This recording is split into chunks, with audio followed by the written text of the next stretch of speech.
Overthinking usually gets a bad rap in modern spiritual and mental health discussions, and especially by those who are married to the mindfulness philosophy. But overthinking is such a multi-layer phenomenon of the mind that we have to start being more fair in how we understand it. No other story in Hindu mythology brings these layers into focus better than the story of Yudhishthira and Yaksha Prashna from the Mahabharata. Yudhishthira, the eldest of the Pandava brothers, is in exile with his family, living in a forest after losing their kingdom in a rigged dice game to his cousin Duryodhana. Life's already tough, but one day things take a dark turn. Yudhishthira's four brothers are named Nakula, Sahadeva, Arjuna, and Bhima. Yudhishthira asks Nakula to climb a tree and look for water. They are all very thirsty. From afar, Nakula sees the glimmer of a lake, crystal clear and inviting. It is a glimmer of hope for the family stressed out in the hot forest. Yudhishthira sends Nakula to fetch water from that lake. When time ticks along and Nakula doesn't return, he sends Sahadeva. When he too doesn't return, Yudhishthira sends his brothers Arjuna and Bhima to fetch some water and retrieve the other two brothers. Now Yudhishthira's still waiting, the minutes dragging on, and his mind starts spiraling. He is distressed and anxious, and he finally decides to seek out the lake and his brothers himself. When Yudhishthira arrives at that lake and sees Nakula, Sahadeva, Arjuna, and Bhima, all four of his brothers lying dead near it, he doesn't immediately act. He freezes in thought. He keeps looking from one brother to the next while all kinds of scenarios run through his mind. He asks himself, was this the work of a demon? Did some hidden curse strike them? Or was it thirst and exhaustion? What could it be? This is classic overthinking, because let's face it, he really won't know at this time. Yudhishthira's brain is in overdrive, conjuring up every possible disaster. Enemy attack, wild animal, supernatural curse. He's got no evidence yet, but his mind is racing with worst-case scenarios. Sound familiar? We've all been there when the phone doesn't ring or a friend doesn't text back, and suddenly we're imagining like they're mad at us, or maybe we did something wrong, or, like what if something happened to them? What if something bad happened to the other person? That often also happens in love relationships, right? When we don't hear back from the person we're texting or have been communicating with for some time. Overthinking kicks in, right, when we're faced with uncertainty. And for Yudhishthira, the stakes are sky high. So for us, it often really is this combination of uncertainty with what we perceive is very valuable or high stakes for us, right? That combination causes our mind to overthink. Now what we'll see with this story a little bit further on is that often those high stakes are rooted in very admirable values that we hold, and therefore, it's these values in combination with uncertainty that often underlies overthinking, which then makes overthinking not such a horrible, like almost demonic, it doesn't make it such a horrible phenomenon of the mind, even though it does need to be brought into control. Again, for Yudhishthira, the stakes are sky high. These aren't just his brothers, they're actually his team, his family, the people he's supposed to protect, and the people he also fights along with, to protect his dynasty or his kingdom, whatever he might have left of it at this time in the Mahabharata. The weight of that responsibility actually fuels his mental spiral. Now, this idea of responsibility or the reality of responsibility also often underlies our overthinking, okay? Because we feel like there's a sense of duty or responsibility that we have to some situation or future potential. It's almost as if like we feel like we have to be in charge of making that future potential happen for us. And so our mind kicks in overdrive, and yet we're confronted with this feeling like we don't have control because of what's kind of not there for you, which is certainty, right? You don't know all the facts. There's unknowns around in whatever situation you're running through in your mind over and over again. That makes you feel like you just don't have control. You're losing control. And that is another layer of overthinking, or the foundation of overthinking. Now, what's driving Yudhishthira's overthinking here is, first, there's guilt. Yudhishthira, the one who gambled away his family's kingdom, he's the one who lands them in the forest mess in the first place. That dice game he played haunts him. Guilt is a huge trigger for overthinking, right? It makes us replay our mistakes, searching for what we could have done differently. And sometimes we almost don't even know what to do, because again, we're starting to feel like we are losing control over the future potential of a problem or a situation. In this story from Hindu mythology, in the scriptures of the Mahabharata, Yudhishthira's guilt is a huge trigger for his overthinking. Okay? And Yudhishthira loves his brothers deeply. The thought of losing them is unbearable. The Mahabharata actually captures this raw grief from him when he finds his brothers lying lifeless by the lake, because he says, "O mighty armed ones, how do you lie here deprived of life? Who has slain you, who were like gods in prowess?" His despair isn't just about the present, it's about losing the future again he's fighting for, because his brothers, his family are key kind of pieces in the chess game of that future, right? Related to that future, the outcome. Overthinking thrives when we're scared of losing something or someone we value, because our brain tries to solve the future potential problem by imagining every possible outcome. And what makes it worse is some form of realization that we don't have control over that outcome of that problem that could arise in the future, or maybe is already very close to the situation at hand while your overthinking is occurring. When Yudhishthira reaches the lake, he's baffled. No signs of a fight, no poison in the water, no clues. He even says to himself, this cannot be the work of Duryodhana or his allies, for there are no marks of violence. So again, he's going through these options of, could it be a demon? Could it be a curse? Could it be something about the water in the lake itself? Could it be that they died from thirst before they even, were able to taste the water from the lake? Or could it actually be my cousin Duryodhana and his allies who have taken my kingdom? So could it be all of this? But there's no marks of violence. What could it be? His mind is scrambling to make sense of the unknown, and that's when overthinking goes into hyperdrive. We hate not knowing, so we fill the gaps with theories and different elements that we already know are part of that situation, right? Different elements, characteristics, traits that we already are familiar with in relation to the situation that's running in our mind, or what we find ourselves in.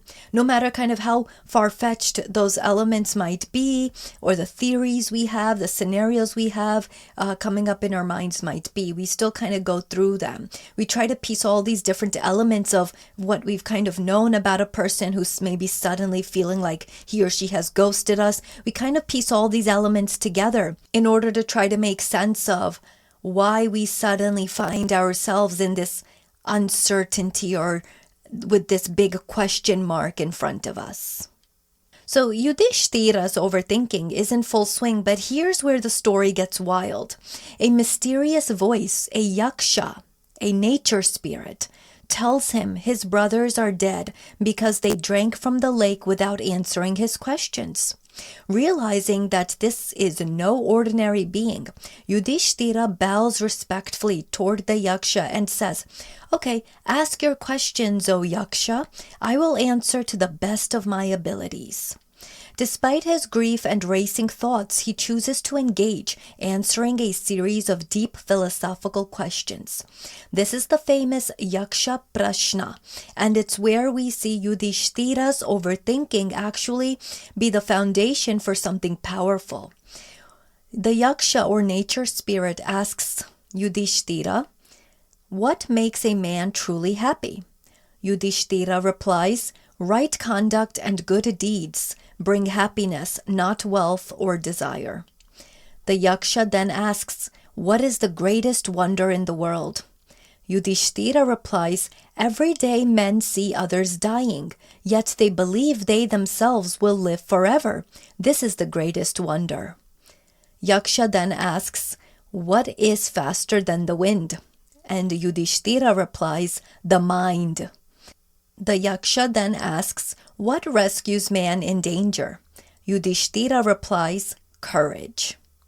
I'll definitely have more of this very interesting questioning that occurs between almost these riddles with questioning that occurs between this nature spirit and Yudhishthira as I introduce the Mahabharata and analyze it for you on this podcast. So do keep listening, okay? Look out for those episodes as they come out in the future gradually. We'll go through the whole Mahabharata together. So here we have it. That's not just wisdom here. It's a sign of how Yudhishthira's mind works. He's reflective, always analyzing, always digging deeper. His tendency to overthink, which could have paralyzed him right now, becomes actually strength in the face of these riddles or clever questions. He doesn't just blurt out answers, he processes, he reflects, and he delivers insights that blow the Yaksha away. Now, this is a key takeaway. Overthinking can be a double-edged sword. On one hand, it can trap us in a loop of worry and indecision. On the other, it can lead to profound clarity if we channel it right. If we recognize that, in fact, the reason that we consistently overthink or often find ourselves overthinking is because we are naturally analytical personalities. Now, not everyone is that way, but there are many overthinkers who are just naturally very analytical. They ponder, they reflect, they might even call themselves, philosophers in this world. And, overthinking is just kind of a bit of a negative offshoot of that natural capacity or faculty that they have to ponder, to think deeply about things, to be philosophical, to see what others don't see about situations, about different circumstances, about people and their characteristics and their traits, their personalities, and even about the past, okay? So be a little bit more kind to yourself. Be a little bit more kind, because often your overthinking faculty occurs because naturally you are just a deeper thinker. You see things, you philosophize, you intellectualize maybe a little bit more than most or other people do. So be a little bit kind to yourself, but also remember to not let your overthinking go out of control. Yudhishthira's ability, first of all, to stay calm and think critically under pressure from this spirit, nature spirit, actually saves his brothers. Okay, he kind of is able to put his overthinking aside when it matters. His responses to the Yaksha's questions show that overthinking doesn't have to be a curse, even though a lot of modern spirituality and mindfulness philosophy or schools of thought try to make it always seem to be a curse that we are falling into or born with. It's about focus, okay? Yes, even a mind prone to overthinking can be focused. Even minutes of overthinking can be shifted by you if you say to yourself, okay, let me focus on the key details of what I'm facing or thinking about repeatedly here, like the main details. And how can I start to get answers about what I don't right now know that is causing me to overthink? When Yudhishthira's mind is spinning with what happened to my brothers, it's unhelpful because he's stuck in the unknown. He's not going to know. He's not able to, see into the past, right? But when he's faced with the Yaksha's questions, when it matters the most, he channels that same analytical personality and faculty that he has in him, that natural trait, into clear thinking and thoughtful answers. This resonates actually with us today. Again, overthinking often comes from trying to control things we can't, like Yudhishthira wondering if his brothers were eaten by a monster or what happened in the past. You can't control the past. But when we redirect that energy, toward what we can control, and first and foremost, it's trying to not make your overthinking go into hyperdrive, right? That's something you can control. it actually becomes a superpower for you. Even that tendency you have to overthink, you can actually end up making it a bit of a superpower for you. It's definitely better than having a dull mind, that's for sure. A dull mind leads to nihilism. Yudhishthira's story suggests a couple of practical tips on overthinking. Like recognize when you're overthinking, step back and focus on the present moment, and lean into your overthinking. Tap into that energy, tap into that temperament, almost hyper kind of activity, right? And tap the wisdom that is to be found within it, the answers and questions that you should be addressing via your thoughts. Okay, because there's always some sort of wisdom, some sort of answers or questions that are being drowned out in that overthinking, but they're not completely dead, right? So you've got to kind of focus on them, shift your focus on them as you have an active mind. Try to focus on those more so than all the other thoughts that are they're not going to get you anywhere. And again, remember, an active mind is better than a dull mind, because a dull mind leads to nihilism. Don't let others or, mindfulness masters put you down or make you feel bad for this way of being that is of you, which is an active mind, an inquisitive, a deep thinking mind, a very analytical mind.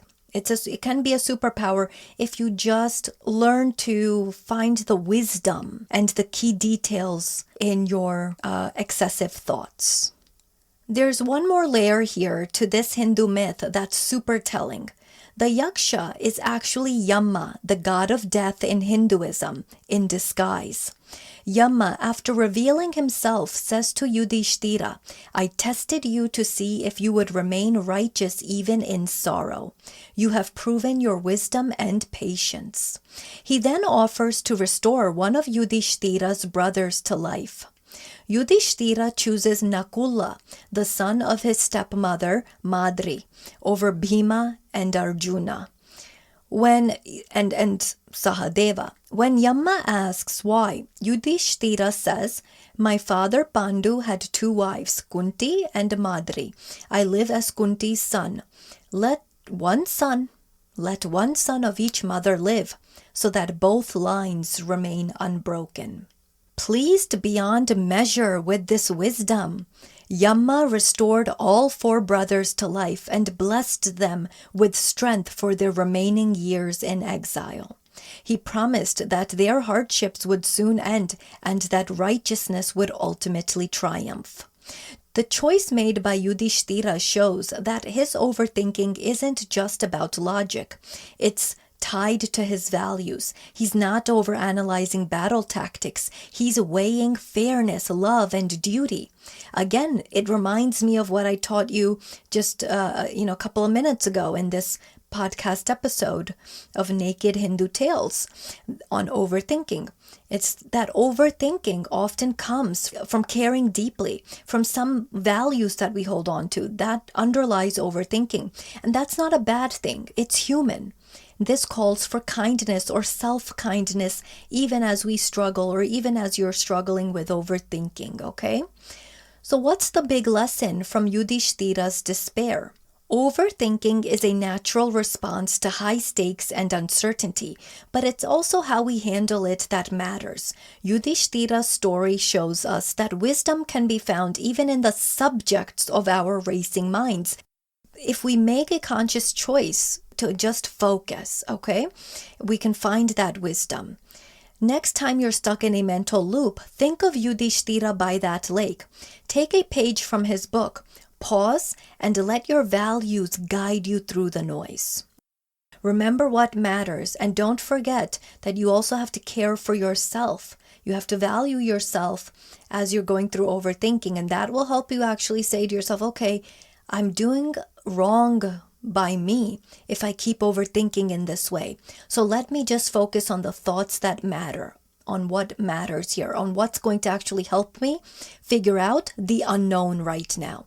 That's going to help me figure out why there is such a delay, why there is this uncertainty, or what happened to the person who doesn't come back in time, or in the time that I think he or she should, to connect with me, to interact with me. Okay? Thanks for joining me on today's Naked Hindu Tales episode. Leave a review on Spotify or Apple Podcasts. Ask me any spiritual or non-spiritual question you have there in your review. I'll be sure to answer your question in a future episode for the benefit of all. Let me know your thoughts about overthinking. How do you manage your overthinking when it does happen? Let me know. Thanks for listening, and I'll speak with you in the next episode.